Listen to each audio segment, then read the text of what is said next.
नमस्कार दोस्तों, ज्योतिष का सफर आपने देखना शुरू कर दिया है, जिसके लिए आपका धन्यवाद। आप सभी ज्योतिष सीखने वालों को नरेश गांधी का सादर प्रणाम। यह हमारा 709वां एपिसोड है, जिसका नाम है क्या दूसरी शादी का सुख मिलेगा। दोस्तों, यह दूसरी शादी का सवाल हमें इसलिए उठाना पड़ रहा है कि आजकल के जमाने में पहली शादियां भी कामयाब नहीं हो रही है। आज के युग में जिस तेजी से शादियां हो रही है, उससे कई ज्यादा तेजी से डिवोर्स हो रहे हैं। ऐसा पहले कभी नहीं देखा गया। ऐसा लगता है कि आज के युवक युवती शादी के संबंध को गंभीरता से नहीं ले रहे हैं, या इसका दूसरा कारण यह भी है कि हर गरीब लड़की करोड़पति युवक से ही शादी करना चाहती है, जबकि लड़की की कुंडली में शुक्र बलवान न हो, नीच का हो या पाप कर्तरी में फंसा हो तो पति या धन वैभव का सुख नहीं मिलता। परिणाम स्वरूप तलाक हो जाता है। यहाँ पहली पत्नी से अलगाव हो जाता है। पहले के जमाने में शादी का रिश्ता बराबरी वालों में होता था। एक धनवान लड़का धनवान लड़की से ही शादी करता था और गरीब लड़का गरीब लड़की से शादी किया करता था। दोनों सुखी बनते थे। लेकिन आज ऐसा नहीं है। जब धनवान लड़का गरीब घर की कन्या से शादी करता है तो वह अपने लिए गरीबी को आमंत्रण देता है। अब उसे दो घरों का खर्चा उठाना पड़ता है। वह लंबे समय तक धनवान नहीं रहता। उसके जीवन में गरीबी का आगमन कभी न कभी होता ही है।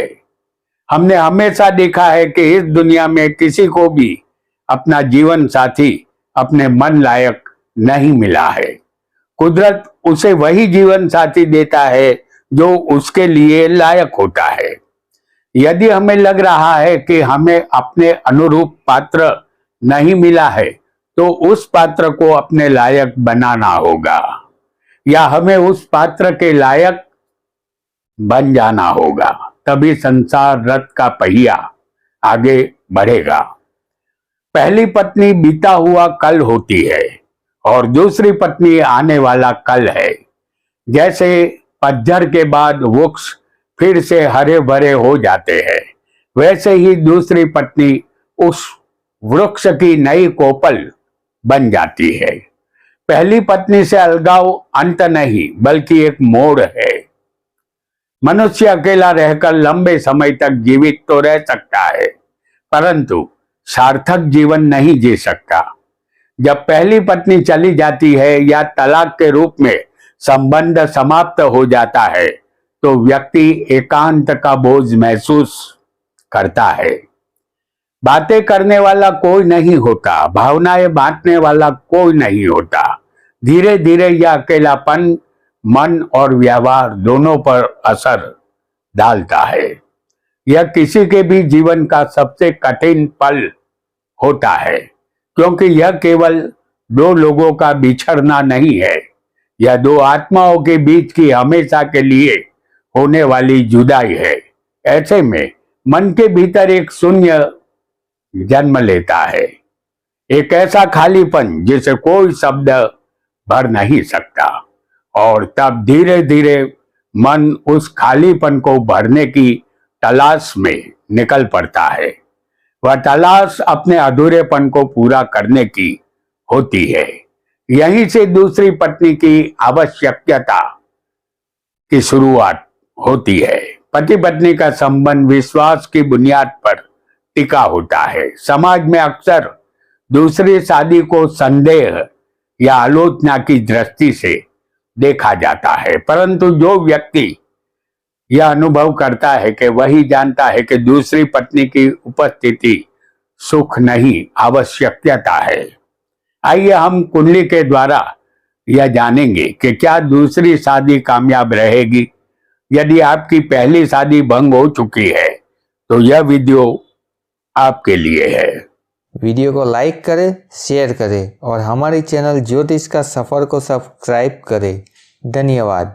वीडियो शुरू करने से पहले एक बात जानना जरूरी होगा कि पहली शादी सप्तम भाव से देखी जाती है, दूसरी शादी नवम भाव यानी भाग्य भाव से देखते हैं और तीसरी शादी 11वें लाभ भाव से देखने का हमारे प्राचीन आचार्यों ने आदेश दिया है। हालांकि हम दूसरी शादी संबंधित चर्चा करेंगे, इसलिए इसे नवम भाग्य भाव से इस शादी को देखेंगे जो दूसरी शादी होगी। जातक की कुंडली में नवम भाग्य भाव दूसरी पत्नी का होता है। नवम का मालिक केंद्र या त्रिकोण में होगा तो आपको दूसरी पत्नी का सुख अवश्य मिलेगा। उदाहरण कुंडली हम मेष लग्न की यहां पर पेश करेंगे और इस कुंडली में नवम के मालिक बनेंगे गुरु।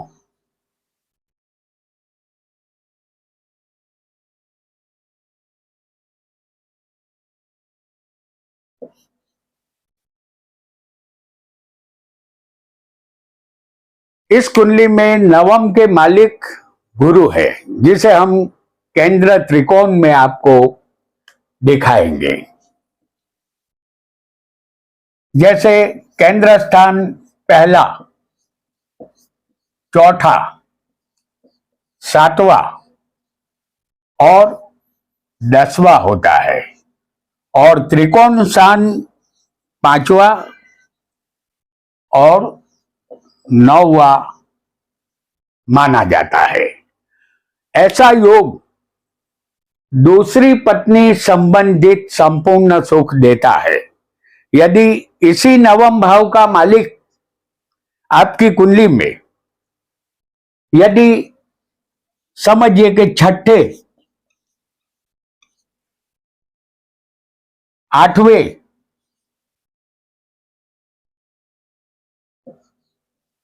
या 12वें स्थान में चला जाएगा तो दूसरी पत्नी भी आपके लिए मुसीबत बन जाएगी।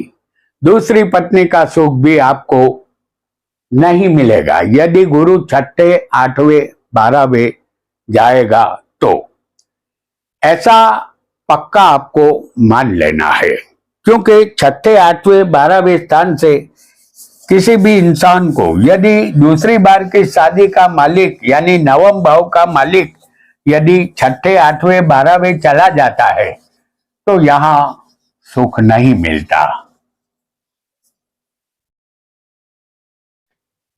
शुक्र दाम्पत्य सुख देता है।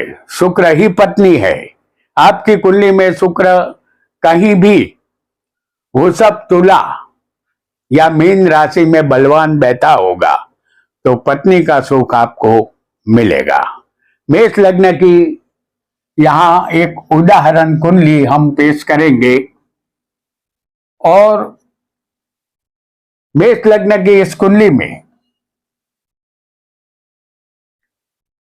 शुक्र दूसरे वृषभ राशि में स्वग्रही होगा या सप्तम में तुला राशि में भी स्वग्रही हो सकता है या 12वें किसी की कुंडली में शुक्र मीन राशि में भी हो सकता है। एक बात समझ लीजिए, वो सब शुक्र और मीन ये बलवान शुक्र है, ये किसी भी स्थान में हो सकते हैं। हमने आपको मेष राशि में दिखाया है। यही शुक्र 12वें उच्च का किसी की कुंडली में हो सकता है। ऐसा शुक्र जल्द से जल्द दूसरी पत्नी का सुख देना शुरू कर देता है। लेकिन यही शुक्र आपकी कुंडली में यदि कन्या राशि में नीच का बैठा होगा, जैसे हम यहां आपको दिखा रहे हैं, कन्या राशि में शुक्र को हमने दिखाया है जो नीच का है, तो इस शुक्र को हमने छठे दिखाया है। यही शुक्र मेष या वृश्चिक राशि में, जैसे मेष में भी किसी की कुंडली में शुक्र हो सकता है और वृश्चिक में भी ये शुक्र हो सकता है। ये शुक्र मेष और मेष वृश्चिक का शुक्र जो कि शत्रु के घर में बैठा है, ऐसा शुक्र दूसरी शादी का मजा किरकिरा कर देगा। शादी कामयाब नहीं होगी क्योंकि शुक्र नीच का भी हो सकता है किसी की कुंडली में। इस शुक्र को, मेष के, वृश्चिक के और कन्या राशि के शुक्र को आपको किसी भी भाव में समझ लेना है, तो शादी यहां कामयाब नहीं रहेगी, पत्तावाही हाथ लगेगा, क्योंकि ये दूसरी शादी का सवाल है। जब दूसरी शादी में भी ऐसा शुक्र कामयाबी नहीं देता, क्योंकि शुक्र के बिना किसी का भी दाम्पत्य जीवन सुखी नहीं बन सकता।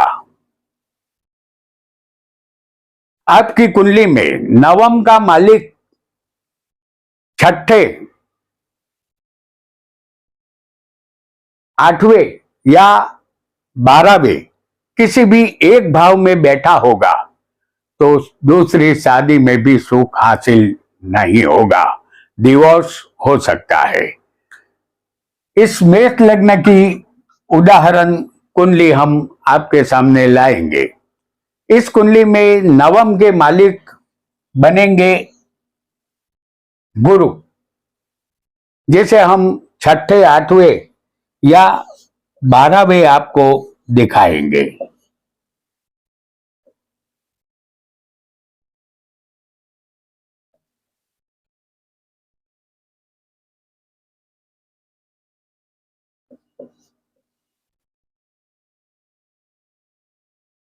आपको इसे किसी भी स्थान में एक भाव में समझना है, छठे, आठवें या 12वें।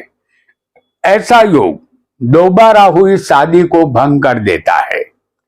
शादी का सुख यहां नहीं मिलता। और यदि आपकी कुंडली में छठे, आठवें और 12वें के मालिक यदि नवम भाव में आकर बैठ जाएंगे, जैसे इस कुंडली में छठे के मालिक बुध है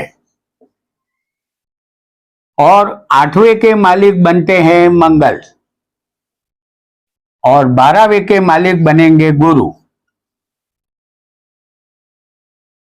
इनमें से कोई एक भी छठे, आठवें और 12वें के मालिक बनकर कोई एक भी दूसरी शादी जहां से होनी है उस स्थान में आकर के बैठ जाएंगे और इसी भाव में होंगे तो निश्चित मान लीजिए डिवोर्स हो जाएगा।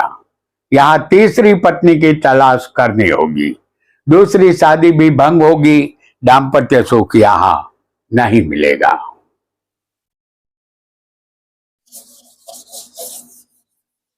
आइए बहुत जल्दी से एक अन्य योग को भी हम जानेंगे। नवम भाव दूसरी शादी को दर्शाता है।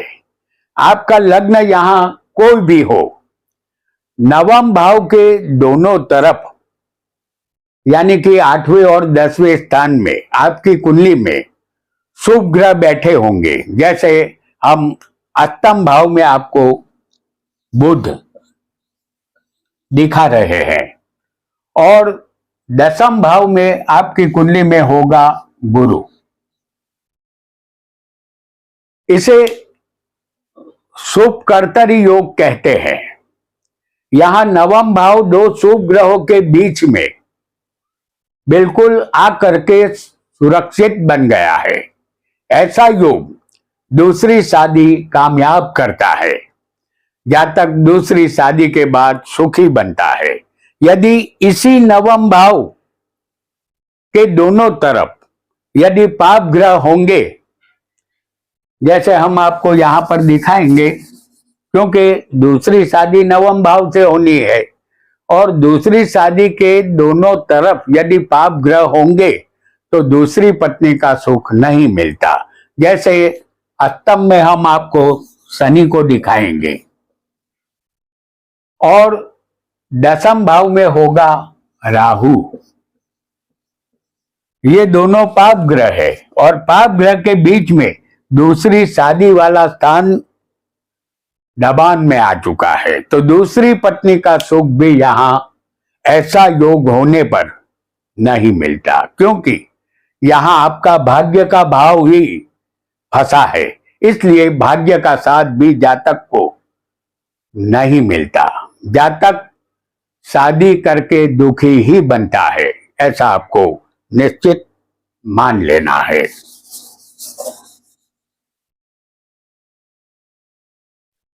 आपकी कुंडली में नवम भाव का मालिक मंगल, बुध, गुरु, शुक्र या शनि, इनमें से कोई भी एक ग्रह बना होगा और आपकी कुंडली में वह ग्रह वक्री होगा, तो जान लीजिए दूसरी शादी में भी सुख नहीं मिलेगा, क्योंकि गोचर में वह ग्रह जब जब आकाश में वक्री होगा, आपकी पत्नी आपसे दूर चली जाएगी। उदाहरण कुंडली यहां हम मेष लग्न की पेश करेंगे। नवम के मालिक इस कुंडली में गुरु है। यह गुरु आपकी कुंडली में कहीं भी बैठे हो सकते हैं। आपको अपनी कुंडली के जो नवम के मालिक बने उसे वक्री समझना है और किसी भी स्थान में समझना है। तो कुंडली में कहीं भी नवम का मालिक यदि वक्री बैठे होंगे तो इस गुरु को हम आपको दिखा देंगे सप्तम भाव में।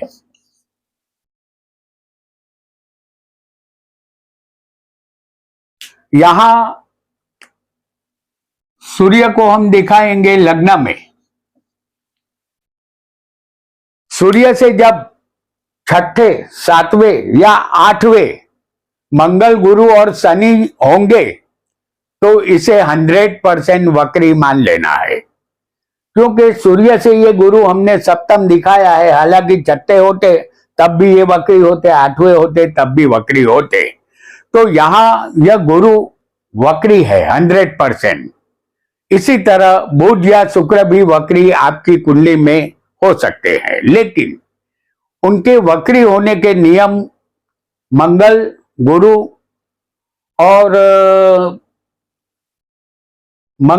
और शनि, इन तीन ग्रह सूर्य के कारण वक्री बनते हैं, जबकि शुक्र और बुध उसका अलग नियम है। इसे आप हमारे वक्री ग्रहों के वीडियो में देख सकते हैं कि ये शुक्र और बुध किस तरह वक्री होते हैं। तो यहां इतना याद रखिए कि आपकी कुंडली में जो नवम का मालिक बने उसे वक्री समझना है, चाहे वह कोई भी ग्रह बने।